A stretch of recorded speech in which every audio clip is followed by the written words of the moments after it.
The moment my father said, "You don't waste family money on average dreams."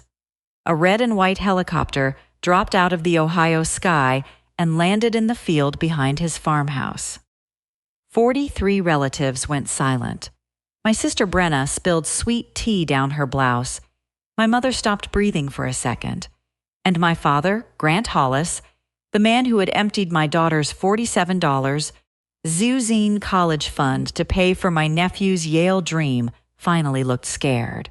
I was Lark Benton, a payroll accountant and single mother, and for 7 years I had waited for someone in that family to admit what they did to my little girl. But the woman stepping out of that helicopter did not need their apology anymore. Chapter 1. The helicopter over the Hollis farm. The first thing I heard was the sound of rotor blades cutting through the humid Ohio air. At first, nobody at the Hollis family reunion understood what it was. The children kept running between the picnic tables. The men by the grill kept pretending not to watch my father hold court from his folding chair. The women kept moving paper plates and plastic cups around the long tables as if busyness could make an old family feel less rotten. Then the sound came closer, thwop, thwop, thwop, one by one. People stopped talking. We were in the field behind my father's farmhouse outside Lebanon, Ohio, the same field where I had run barefoot as a girl, and later learned that family land does not always mean family safety. There were 43 Hollises scattered across the grass that afternoon, cousins, second cousins, in-laws, children with barbecue sauce on their shirts, and Pastor Eli Rudd standing near the food table with a paper cup of sweet tea in his hand. My mother, Maris Hollis, sat beside my father with her hands folded in her lap. She looked smaller than I remembered, but still careful, still polished, still wearing that soft expression she used whenever something ugly was happening, and she wanted everyone else to pretend. It was not.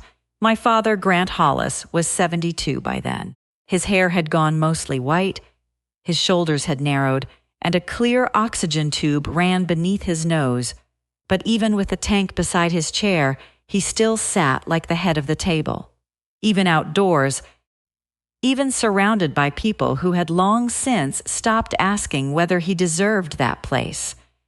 I stood near the edge of the crowd with my arms folded, close enough to hear him, but far enough away to remind myself I could leave. I had not wanted to come. That morning, my daughter Willa had texted me, "Go, Mom. Let them see you standing." I read that message 3 times in my kitchen before I drove to Lebanon. I did not know exactly what she meant. Willa was 25 now, and she had become the kind of woman who kept her plans quiet until they were already in motion. All I knew was that I was no longer the woman who begged the Hollis family to see my child clearly. I had done that once. I would never do it again. My father was speaking when the sound began. He had tapped his plastic fork against his cup and waited for the field to quiet down. That was Grant Hollis. Even sick, he knew how to make a room, or a field, bend toward him. He talked about family legacy. He talked about hard choices. He talked about how the Hollises had survived because they knew where to put their faith and where to put their money. He used the word investment 3 times before I felt my stomach tighten. Brenna Kessler arrived late, just as he was warming to his favorite subject. My older sister pulled into the gravel drive in an old Toyota with a dented rear door and a strip of gray tape holding one corner of the bumper in place. She stepped out, wearing thrift store slacks, a faded blouse, and the face of a woman who had practiced looking fine in mirrors that no longer believed her. For 1 second, my father looked at her and lost his place. Then he kept talking. "Sometimes people call you cruel when you are just realistic," he said, lifting his chin toward the crowd. "You do not waste family money on average dreams." That was when the rotor sound swallowed the field. The paper plates trembled on the tables.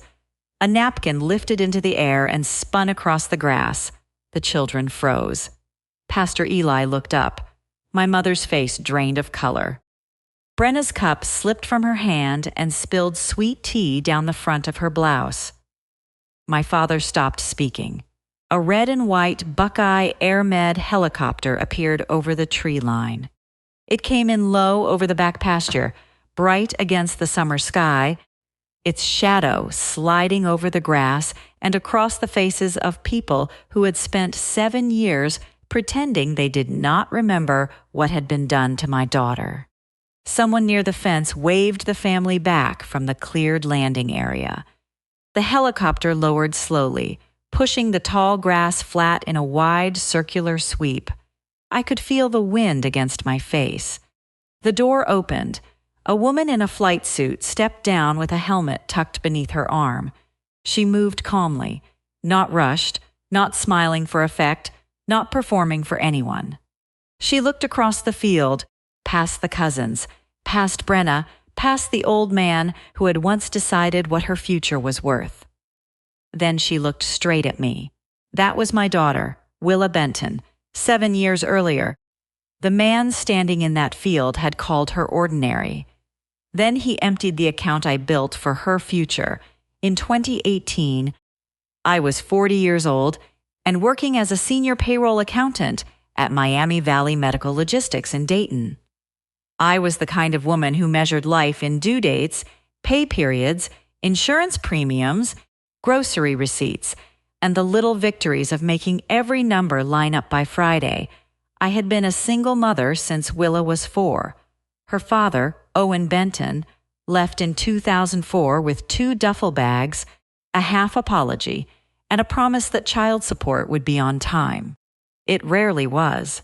I learned fast that promises did not buy winter coats, and apologies did not keep the lights on. So I worked. I worked payroll deadlines with a fever. I worked late when Willa slept curled on the office couch under my cardigan.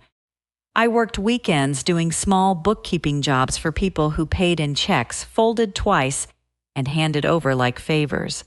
After Owen left, I opened a college fund for Willa. My father offered to put his name on the account as a joint account holder. Just in case something happens to you, he told me. You need someone family can trust. I was 26, exhausted, humiliated by divorce, and terrified of failing my daughter. I was also a payroll accountant, which means I should have known better. I should have known that a name on an account is not a decoration. I should have known that access is power. But this was not a client file. It was not a tax form. It was my father. The most dangerous blind spot I ever had was the one I called family. Every month, I deposited $200 into that account. When I picked up overtime, I deposited $250. During good bonus months, I managed $300. I kept a spreadsheet taped to the refrigerator with a yellow magnet from Wright-Patterson Air Force Base. Month by month, line by line, I watched Willa's future become something I could point to. That spreadsheet was not just a record. It was a promise. It was the vacation we never took. It was the birthday gift I did not buy myself. It was the air conditioner in my old Honda that I did not fix because the repair would have cost $600, and $600 was 3 months of deposits. It was me eating toast for dinner after paying for Willa's school shoes. It was me choosing her tomorrow every time my today asked for relief. Willa never demanded much. She was not the loudest child in the room. She was not the girl teachers bragged about at assemblies. Her report cards were solid, not spectacular, pleasant, responsible, quiet. That was what they wrote about her, as if quiet meant empty. But my daughter had loved helicopters since she was little. At the Wright-Patterson Air Show, other children wanted funnel cake and stickers. Willa wanted to stand near the fence and watch the rotors. She learned the names of aircraft the way other girls learned pop songs. She watched pre-flight checklist videos on my old laptop. She drew instrument panels in the margins of her notebooks. Once, when she was 12, I found her sitting on the floor with a library book about Army aviation open across her knees, tracing the shape of a Black Hawk with one finger. At school, Mrs. Vivian Hanley, the guidance counselor, called Willa's file solid but not exceptional. She suggested Sinclair Community College as a practical first step. There was nothing cruel in her voice. That almost made it worse. Willa does not argue. She only asked, "What would I need if I wanted ROTC?" Mrs. Hanley blinked, then started listing things. Fitness scores, medical clearance, leadership record, scholarship deadlines. Willa wrote every word down. By the spring of 2018, the spreadsheet on my refrigerator read $47,000. I remember standing in that kitchen, looking at the number, feeling for one brief and foolish moment that I had done it. I had built something no one could take from her. Then my phone rang. It was my mother. Her voice was soft, but tight in the way it always got when my father had already made a decision, and she needed the rest of us to walk into it gently. "Your father wants you at the farmhouse this weekend," she said. Just a little family meeting about Nolan's future. I looked at the spreadsheet. I looked at my daughter's name written at the top in blue ink, and I felt the cold start in my hands. In the Hollis family, whenever my father called something family business, it meant someone was about to lose something. Chapter 2. The family investment eye drove to my father's farmhouse on Saturday, with both hands tight around the steering wheel, and the kind of anger that makes you quiet. The house sat back from the road outside Lebanon, Ohio, white siding, green shutters, gravel drive, the same front porch where my father had once taught me to tie my shoes and later taught me that love in our family always came with a ledger. I parked beside Brenna's SUV and sat for a second with the engine off. Through the kitchen window, I could see my father at the table already waiting. That was how Grant Hollis liked it. He never entered a conversation. He arranged it before you arrived. When I stepped inside, the kitchen smelled like coffee and lemon cleaner. My mother, Maris, was sitting to my father's right with a folded dish towel in her lap. She had on lipstick, earrings, and the expression she wore whenever something unfair was about to happen, and she planned to survive it by calling it peace. Brenna sat across from me. My older sister had one hand wrapped around a mug she had not touched. Her hair was done. Her nails were fresh, but her eyes kept flicking toward the center of the table. That was where my father had placed Nolan's Yale acceptance letter. He had framed it, not set it down, not left it in an envelope, framed it in dark wood like a courthouse exhibit. My nephew Nolan was 18 that spring. He was smart, genuinely smart. A 1520 ST, quiet discipline, the kind of boy who could read for 5 hours and forget dinner existed. I had nothing against Nolan. He had not built that frame. He was not even in the room. I saw him once through the doorway, standing in the living room with his hands in his pockets, looking smaller than a boy accepted to Yale should have looked. My father tapped the frame with one finger. "First Hollis blood to touch the Ivy League," he said. Brenna looked down, but I could see the smile pulling at her mouth. "He worked hard," she said. "I'm sure he did," I said. My father leaned back, satisfied with the carefulness in my voice. He had always mistaken restraint for surrender. "You know what my father told me?" he said. "He told me Hollis men were born to dig ditches and die owing somebody money." That was his vision. A shovel and a bill collector. I had heard this story before. Every Hollis had. It was the wound my father polished until it looked like wisdom. "Nolan changes that," he said. "Not just for Brenna, for all of us." I looked at the framed letter again. "Why am I here, Dad?" Brenna shifted in her chair. My mother folded the dish towel tighter. My father did not blink. Yale's first-year cost of attendance is just over $74,000, he said. With aid and scholarship, Nolan still has a gap. Something cold moved through my chest before he said the number. $47,000, he finished. The kitchen got very still. There are numbers that pass through your ears. There are numbers that land in your bones. $47,000 was not a gap to me.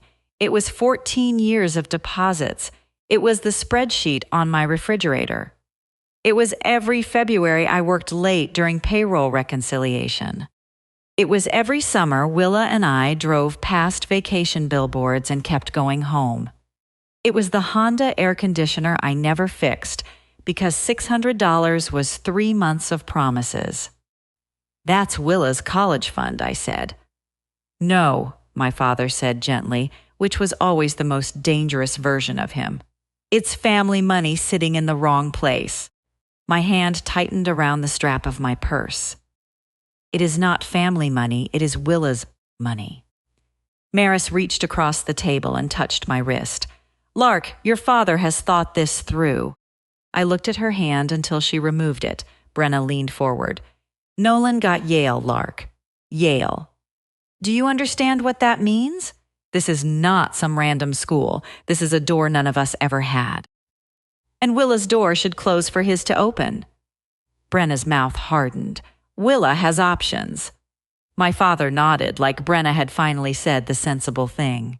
Sinclair Community College is right there in Dayton. She can stay home, work part-time, take classes, transfer later if she wants. Willa is a good girl. He paused. But Nolan got Yale. I looked from him to my mother to my sister. 3 faces, all waiting for me to become reasonable in the way they defined reason. That account has Willa's name on my spreadsheet for a reason, I said.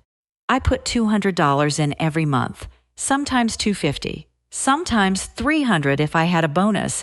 That money is braces, overtime, the car repair I skipped, every vacation we never took. It is not extra. My father's eyes cooled.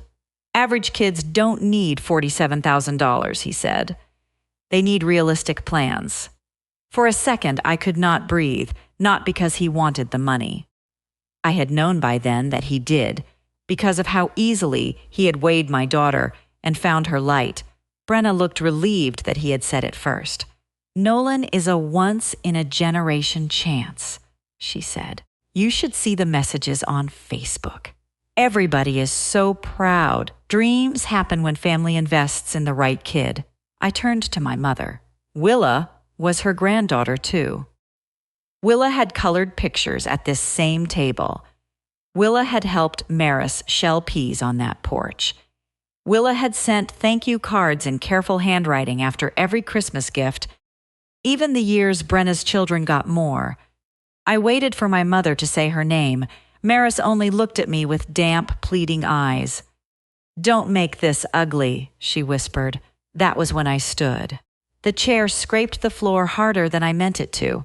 No, I said. My father's jaw flexed. Lark, no, I said again. You are not touching her money. His face flushed. You are going to let Nolan lose Yale because you want Willa to feel special? I looked at my sister, and for once I did not soften the truth. Willa does not need $47,000 to feel special. She needed her family not to call her ordinary while asking to rob her. I walked out before my voice broke. The drive back to Dayton felt longer than usual. My hands shook, but I did not cry. Crying felt too slow. I needed to move. I called the bank before I reached the highway. The woman on the phone was polite. Too polite. I explained that I needed to remove my father from a savings account. She asked for identifying information, then placed me on hold. I watched the fields blur past my windshield while soft instrumental music played through the speakers. When she came back, her voice had changed. Because Mr. Hollis is listed as a joint account holder, changes to ownership will require in-person verification. We can set an appointment with the Lebanon branch manager. How soon? Tomorrow morning, 10:30 with Deirdre Malloy. Tomorrow felt like a cliff, but it was still something. I took the appointment. Then I drove home telling myself I had moved fast enough. I had said no. I had called the bank. I had done what a responsible mother did. When I got home, Willa was at the kitchen table with homework spread around her laptop. She looked up as soon as she saw my face. "Is it about Nolan?" I set my purse down too carefully. "It's about money," I said, "but I'm handling it." Her eyes moved to the refrigerator, to the spreadsheet. "No one is touching yours," I told her. I meant it. That is the part that still hurts. The next morning, coffee was dripping into the pot when I opened my banking app. I was dressed for work, my folder ready for the branch appointment, my keys sitting beside the toaster. The balance read $0.00. For a moment, my mind refused to understand what my eyes were seeing. I refreshed the screen. Then I refreshed it again. The number stayed there, clean and final. Zelle. I called the Lebanon branch with my phone pressed so hard against my ear it hurt. Deirdre Malloy came on the line within 5 minutes. She sounded professional, but there was a weight under every word. "Ms. Benton, Mr. Hollis came in at 9:06 this morning. He presented valid identification and requested a cashier's check for $47,000. My knees went weak. I gripped the counter. He had no right. There was a pause. As a joint owner on the account, legally he did. The coffee maker hissed behind me. The spreadsheet was still on the refrigerator, every month lined up in blue ink, every sacrifice pretending it had meant protection. I called my father. He answered on the second ring. "It's done," he said, before I could speak. "Nolan starts in August. You took your granddaughter's future. I invested in the one who could carry the name." I hung up because if I listened any longer, something in me would split open. Then I called Brenna. She sounded nervous at first, then soft, like she had practiced being kind about something cruel. "Lark, Willa will be fine. She's a sweet girl. Some kids are just ordinary." The back door opened. Willa stepped into the kitchen with her backpack on one shoulder. She looked at me, then at the phone in my hand, then at the spreadsheet on the refrigerator. She understood before I said anything. Her face did not crumple. She did not scream. She only walked closer and looked at the balance on my screen. Then she asked in a voice so small it did not sound like hers, "He really thought I wasn't worth it." I had spent 14 years preparing answers for tuition bills, scholarship forms, emergency expenses, and every practical problem I thought motherhood could throw at me. I had no answer for that. That was the first time I understood that a legal signature could become a knife. Chapter 3. Morally Theft. Legally, Access I still went to the bank. Part of me already knew what Deirdre Malloy was going to say. But motherhood does strange things to logic. It makes you knock on doors even after you have watched them lock. It makes you ask the same question twice, because the first answer is too cruel to be real. The Lebanon branch sat between a pharmacy's and a small insurance office, with a flag out front and a lobby that smelled like carpet cleaner and burnt coffee. I arrived 20 minutes early, with my folder pressed against my chest, even though the folder held nothing that could bring back the money. Deposit records, printed statements, a copy of the spreadsheet from my refrigerator, 14 years of proof that I had built that account one paycheck at a time. Deirdre Malloy met me in a glass-walled office. She was in her late 40s, neat blouse, reading glasses, voice gentle in a way that made me brace myself. "Ms. Benton, I'm very sorry." I sat across from her. "Can the check be stopped?" She folded her hands on the desk. "Because Mr. Hollis requested a cashier's check, and the funds were available at the time, the bank issued it as a completed transaction. He emptied an account for my daughter." "I understand." "No," I said. and my voice came out sharper than I meant. You understand that a joint account holder made a withdrawal. You do not understand what that account was. Deirdre looked down at the papers in front of her. To her credit, she did not pretend I was wrong. Mr. Hollis was not listed as an authorized user. He was a joint owner. Legally, he had the same access you did. I stared through the glass wall at a young mother at the teller counter holding a toddler on her hip. I wondered if she knew how many ordinary forms could become weapons if you trusted the wrong person. So that's it? I can give you the transaction record, Deirdre said, and I would recommend speaking with an attorney. She printed the record. There it was in black ink. 9:06 a.m. cashier's check. $47,000. Grant M. Hollis. A clean line for a dirty thing. From the parking lot, I called the non-emergency police number. I stood beside my car with the folder against the door and explained it to a man whose voice was patient but already distant. My father took my daughter's college fund. Was his name on the account, ma'am? Yes, but he never contributed to it. The money was mine. It was for my daughter. If he was a joint owner, this may be a civil matter. You can file a report if you want, but it may not be treated as theft. Civil matter. That was what they called it when someone used paperwork to do something no decent person would do by hand. I thanked him because I had been raised to be polite even while being gutted. Then I sat in my car and pressed my forehead against the steering wheel until the leather warmed under my skin.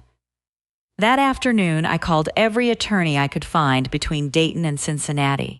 Most could not see me for weeks. One receptionist gave me the name of Celia Arden, a civil attorney in Dayton who handled banking and estate disputes. Celia had a cancellation at 4. Her office was above a title company. Narrow staircase, framed diplomas, no-nonsense receptionist.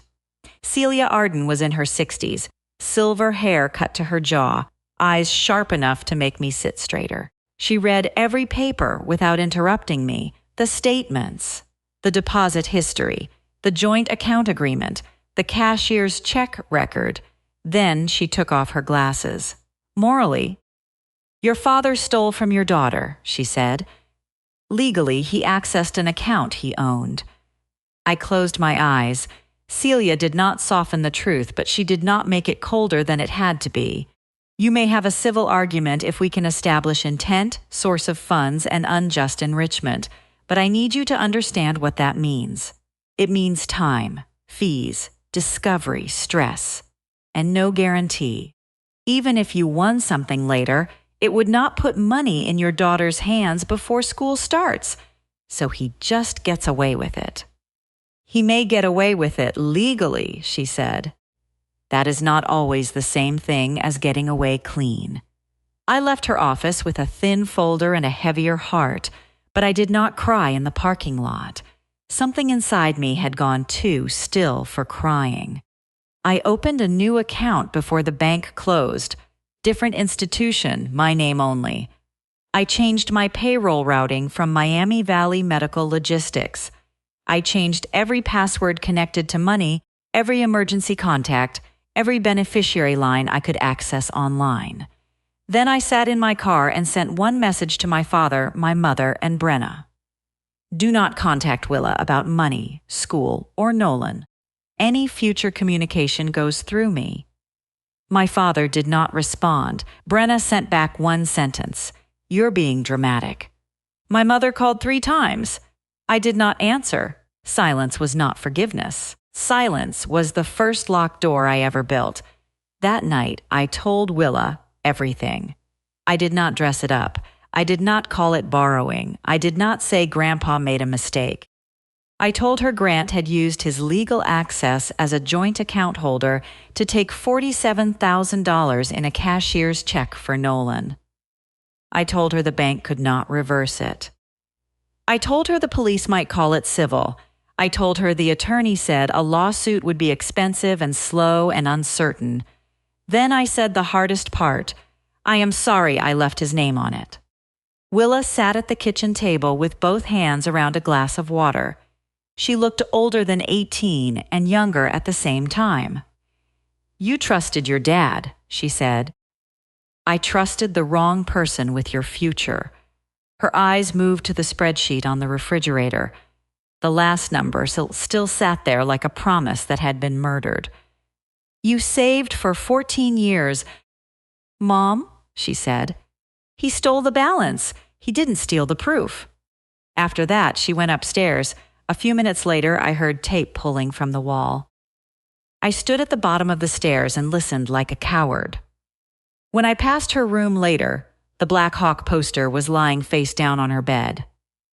Her lamp stayed on long after midnight. The next morning, the poster was back on the wall. Willa was at the kitchen table eating toast, hair tied back, face pale but steady. "I need a ride after school today," she said. "To where?" "Mrs. Hanley's office." I drove her, but I did not go in. Mrs. Vivian Hanley was the kind of guidance counselor who meant well and still managed to shrink a child's dream down to a safer size. She told Willa that Sinclair Community College was a practical path. Willa could work part-time, save money, transfer later. It was sensible advice. That was the problem. Everyone had become very sensible about my daughter's lowered future. Willa listened. Then she took out a notebook. "What are the ROTC scholarship deadlines?" Mrs. Hanley blinked. Willa kept going. "What fitness score would make me competitive? Who signs medical forms? Do I need recommendation letters? Is University of Cincinnati's Department of Military Science still taking applicants?" When she came back to the car, she had 3 printed pages and a look I had seen before at air shows, when she watched helicopters lift off and forgot to breathe. After that, Willa started waking at 5:15. At first, I thought it was stress. Then I saw the pattern: running shoes by the door, push-ups on the living room rug, sit-ups before school. A pull-up bar wedged into her bedroom doorway, library printouts tucked inside folders, Army ROTC scholarship requirements, University of Cincinnati Department of Military Science, aviation pathway pending academic, physical, medical, and service requirements. She was building something, piece by piece, in silence. I did not ask too many questions, not because I did not care, because for once I understood that protecting my daughter did not mean holding the steering wheel of her life. Sometimes it meant standing beside the road with a flashlight while she drove herself out. In August, Grant threw a send-off party for Nolan at the farmhouse. Willa and I were not invited. Meredith Hollis texted me that morning. "Are you coming today?"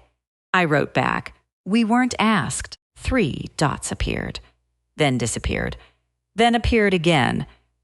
Finally, she replied, "I'm sorry, Lark." That evening, Brenna posted a photo of Nolan in a Yale sweatshirt standing in front of a stone gate. Her caption said, "Dreams happen when family invests in the right kid." Willa saw it over my shoulder. She looked at the picture for a long moment.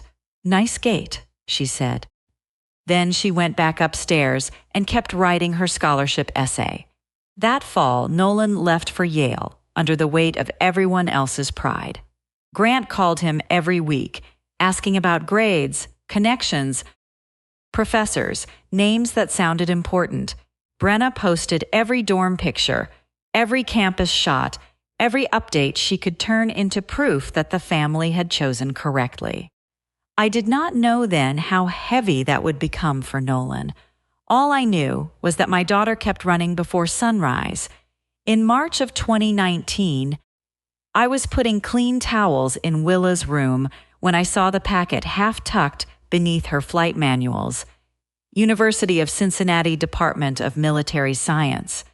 My hand froze over the envelope. I should not have opened it. I know that. But mothers are not saints, and fear had made me hungry for any sign that my daughter was not quietly drowning.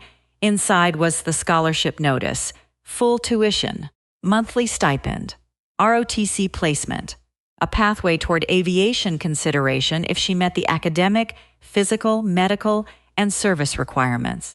On top of the first page was a yellow sticky note in Willa's handwriting. "I'll fly, Mom." I sat down on the edge of her bed. The Black Hawk poster hung above me again, taped at the corners, a little crooked, stubborn as a flag. For the first time since the balance hit 0, I let myself breathe.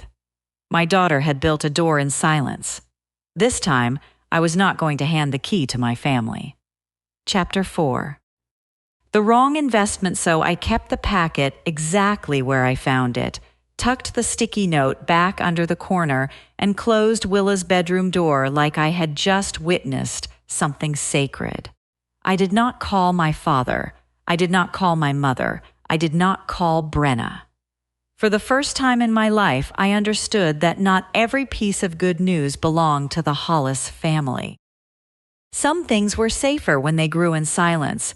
At Miami Valley Medical Logistics, I threw myself into work because work was honest in a way my family had never been. Numbers did not flatter you. Payroll did not pretend. If a total was wrong, it stayed wrong until someone fixed it. Noreen Pike, our payroll director, noticed before I realized she was watching. "You've been carrying more than your share for months," she told me one Friday afternoon, standing beside my desk with a folder in her hand. "I'm just doing my job." "No," she said. "You're doing your job, the audit cleanup, and the work of 2 people who keep finding reasons to miss deadlines." That spring, she gave me more responsibility on payroll audits and a raise that was not huge, but felt like oxygen. I was already a senior payroll accountant, but for the first time in a long while, my work was not just keeping me afloat. It was helping me rebuild. I opened a new spreadsheet on my refrigerator right beside the old one. The old spreadsheet still ended at 0. The new one started with $100, then $200, then whatever I could spare. Willa noticed it one morning while tying her running shoes.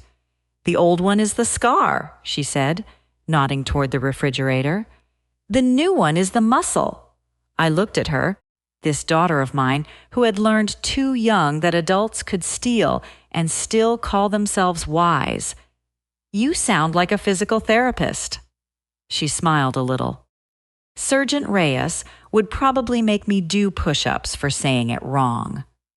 In the fall of 2019, Willa started at the University of Cincinnati with her ROTC scholarship. I drove her down with 2 duffel bags, 1 plastic storage bin, and the Black Hawk poster rolled carefully inside a cardboard tube. She had worked all summer, trained before sunrise, and filled out more forms than I knew a teenager could survive. Major Elise Navarro interviewed her during orientation week.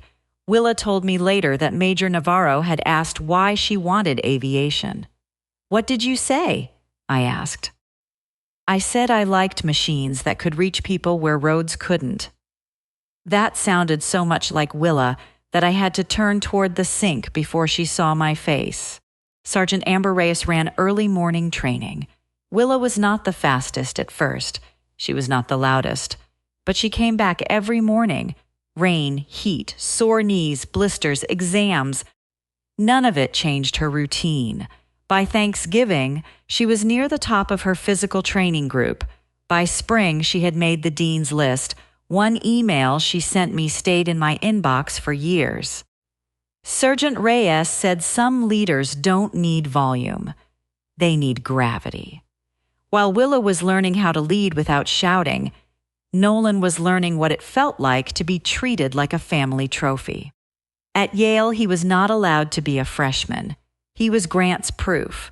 Brenna posted everything: the dorm, the sweatshirt, the stone buildings, even a picture of Nolan holding a coffee outside a library. My father called him every Sunday night. "How are your grades? Have you met anyone important? Did you tell them you're a Hollis? By Christmas." Nolan had stopped appearing in Brenna's photos unless she caught him from the side. By February, his smile looked delayed, like he had to remember where to put it. One night, my phone rang after 10. It was Nolan. "Aunt Lark," he said, and his voice sounded thin. "I didn't know it was Willa's money when they paid the bill." I sat up in bed. "By the time I knew," he continued, "everyone was already calling it a blessing." I closed my eyes. It would have been easy to hate him. Easier than admitting 2 children had been placed on opposite ends of the same cruel decision. "Nolan, I know you didn't sit at that table and ask them to take it." He was quiet so long I thought the call had dropped. "I don't think I belong here," he whispered. I did not tell him he did. I did not tell him to be grateful. I only said, "You are allowed to be a person before you are a symbol." In 2020, Nolan had a panic attack during an exam. Brenna tried to call it exhaustion at first. Grant called it weakness. A campus counselor, Dr. Pilar Mireles, called it what it was, a young man carrying a legacy that had never asked permission to climb onto his back. After months of therapy, missed classes, incomplete grades, and phone calls that ended with Brenna crying, Nolan left Yale. No degree, no Grant Hollis victory. Just a box of dorm room things and a silence my father did not know how to explain. Brenna deleted some of the Facebook posts. Meredith Hollis had already saved screenshots. I did not celebrate. I thought I would feel justice when Yale spit the truth back at them. Instead, I felt tired. Willa had been robbed because Grant decided she was not enough. Nolan had been crushed because Grant decided he had to be everything. Different damage. Same man holding the scale. Willa kept climbing by 2021. After credits, summer terms, and a schedule that made me tired just hearing about it, she stood in uniform at her commissioning ceremony as a second lieutenant. I drove to Cincinnati with a copy of the old spreadsheet folded in my purse. I did not know why I brought it. Maybe part of me needed proof that the road had started before anyone applauded. Grant and Maris had been invited. They did not come. Maris left a voicemail that morning. "Your father isn't feeling well, sweetheart. You know how he gets."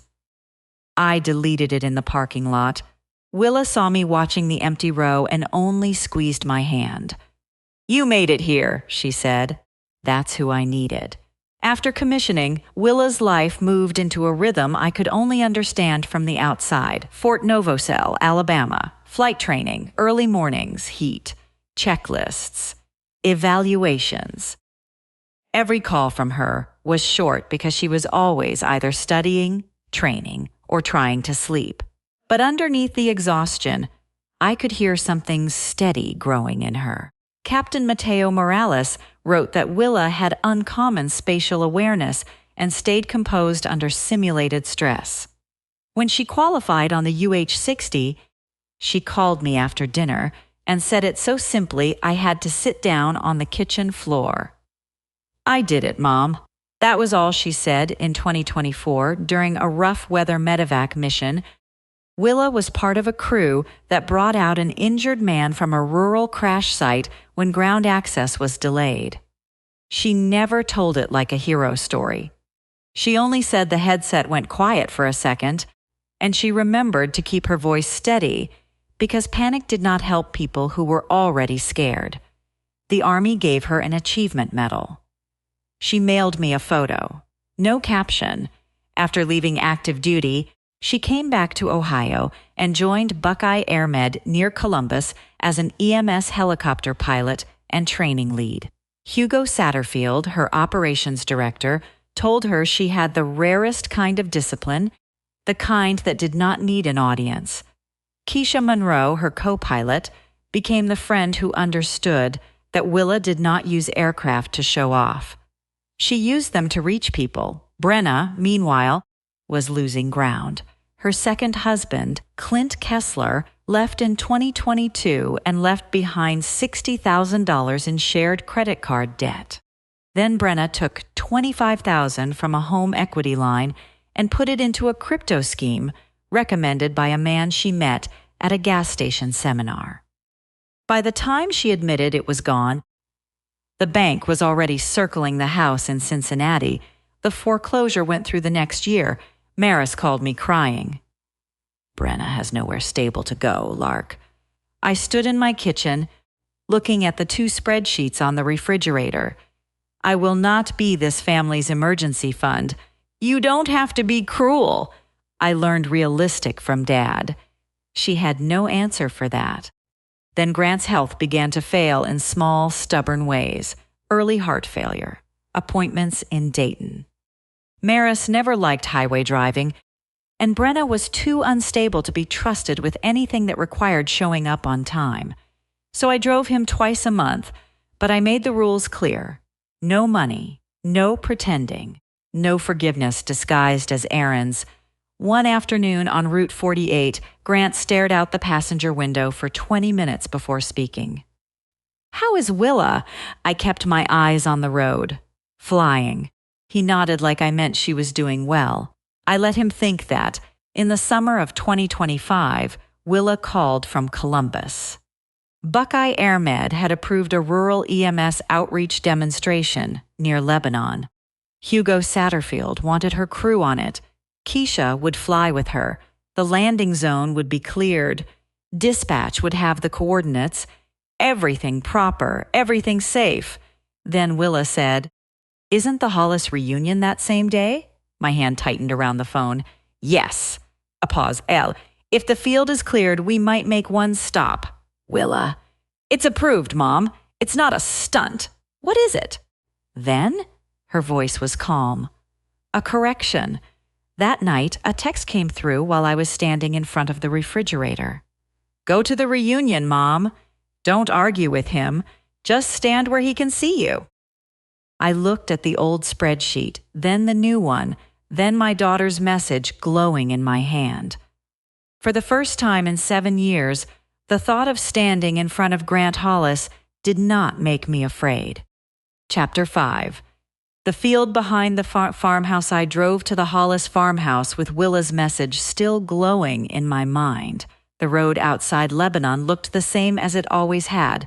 2 lanes, soybean fields, old mailboxes leaning toward ditches, summer heat shimmering above the pavement. But I did not feel like the same woman who had driven away from that house 7 years earlier with my hands shaking and my daughter's future draining out of a bank account. I was not coming to make peace. I was not coming to apologize. I was not coming to start a fight. I was coming because my daughter told me to stand where he could see me. The reunion was already loud when I parked. The field behind the farmhouse was full of folding tables, coolers, barbecue smoke, children chasing each other through the grass, and relatives pretending the Hollis family was still something solid. Pastor Eli Rudd stood near the food table with a paper cup in his hand. My mother, Maris, moved between people with a smile too careful to be real, straightening plates, offering napkins, managing appearances the way she always had. My father sat in the center of it all. Grant Hollis looked older, thinner, almost fragile, if you only counted bones and breath. But power had always been more than size with my father. The oxygen tube under his nose did not stop people from lowering their voices around him. It did not stop Maris from watching his face before she answered anyone. It did not stop the family from leaving the center chair open for him like a throne. Meredith Hollis stood near me when I reached the edge of the field. "You okay?" she asked. "I'm standing," I said. She gave a small nod, like that was answer enough. Then Brenna arrived.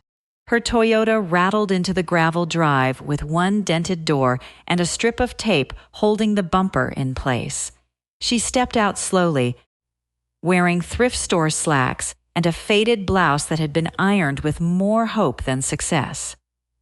A few relatives looked at her, then quickly looked away. Nobody mentioned the foreclosure. Nobody mentioned the shelter near Route 42.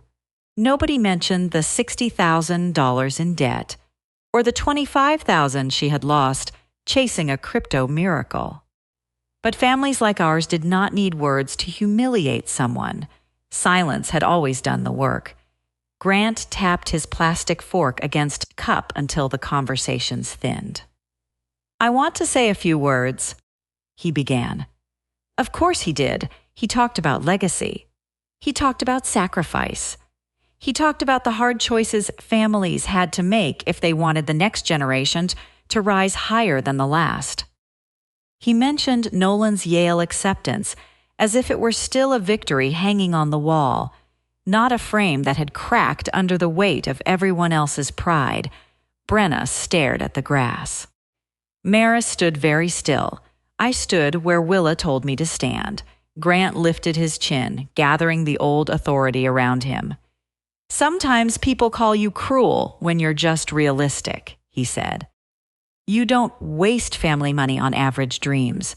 The sound came before anyone could answer. Low at first, then close enough to make the tablecloths lift at the corners. Children stopped running. A few people shaded their eyes. Brenna's cup slipped from her hand and hit the ground. Near the back pasture, a county volunteer raised both arms and waved everyone away from the marked landing area. That was the first detail that told the family what I already knew. This was not chaos. This was planned, approved, and handled with the kind of care Willa gave to everything she touched. The red and white Buckeye AirMed helicopter lowered into the field, pressing the summer grass flat beneath it. Keisha Monroe sat in the co-pilot seat, scanning the area, all business. No one moved forward until the rotor slowed and the crew gave the signal. Then the door opened.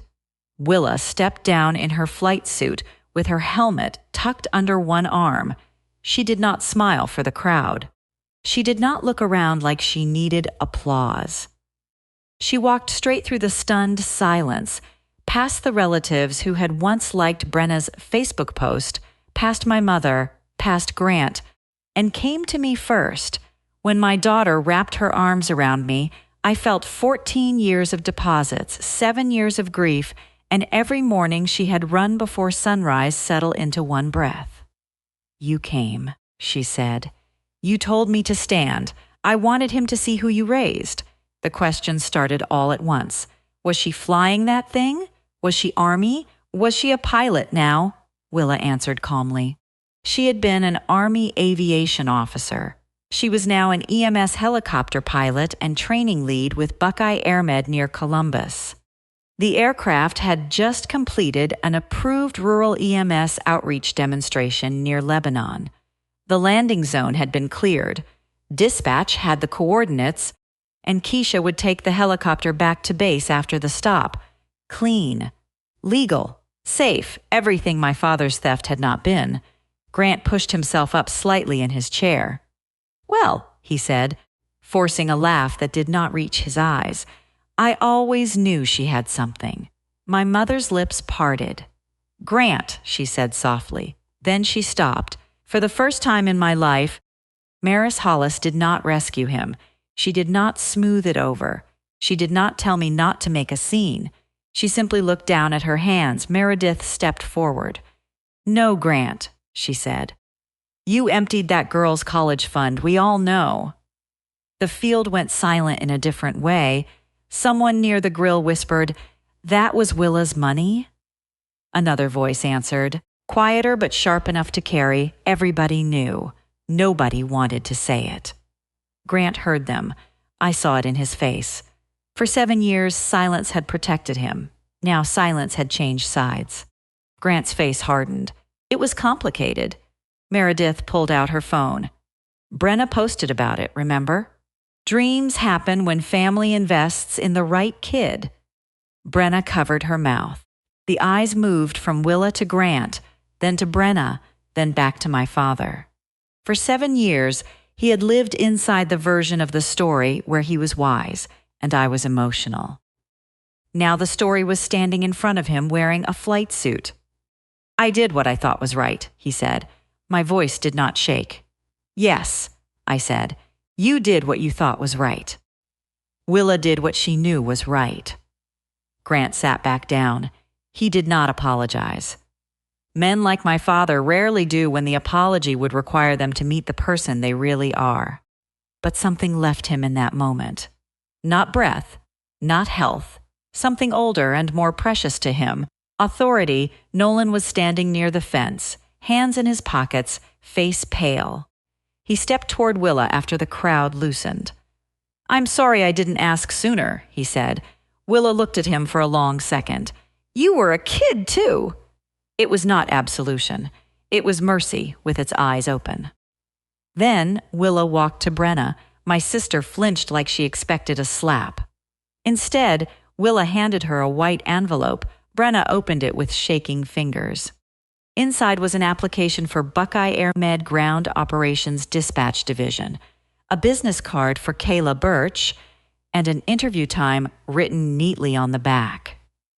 "This isn't forgiveness," Willa said.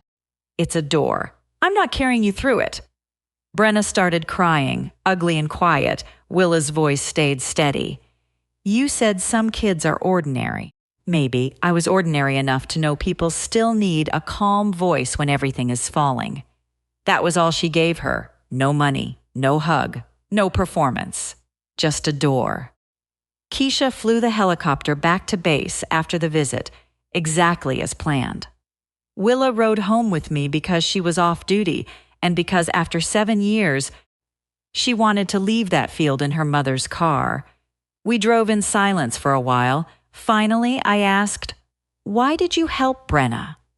Willa looked out the window at the passing fields. "Because if I laughed at her on the ground, I'd still be living inside what they did to me." Brenna called Kayla Birch that Monday. She interviewed, got hired at $18 an hour plus benefits, and started training as a dispatcher. Nobody saved her with cash. Nobody erased what she had done. She had to learn how to answer emergency calls with a calm voice and show up on time every day. Nolan became an apprentice electrician. He stopped carrying Yale like a casket. Sometimes he had coffee with Willa. Sometimes he called me just to talk. He sounded lighter. Grant never gave me a real apology.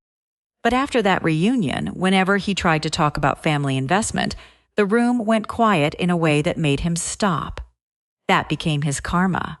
He did not lose a house. He did not go to jail. He lost the right to be believed. A few weeks later, I visited Willa at her apartment near Columbus. Her army wings were framed on the wall.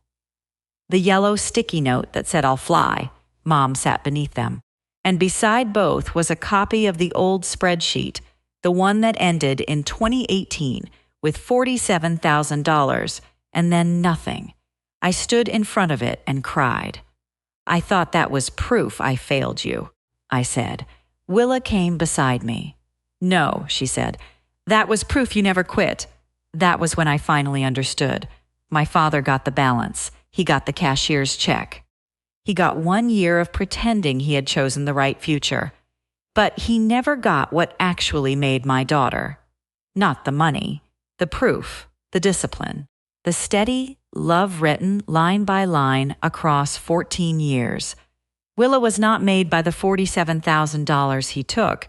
She was made by the mother who kept choosing her, even when the whole family called her ordinary. So, tell me honestly, if someone mocked your child, took their future, and came back years later broken, would you have handed them a door like Willa did, or would you have let them fall?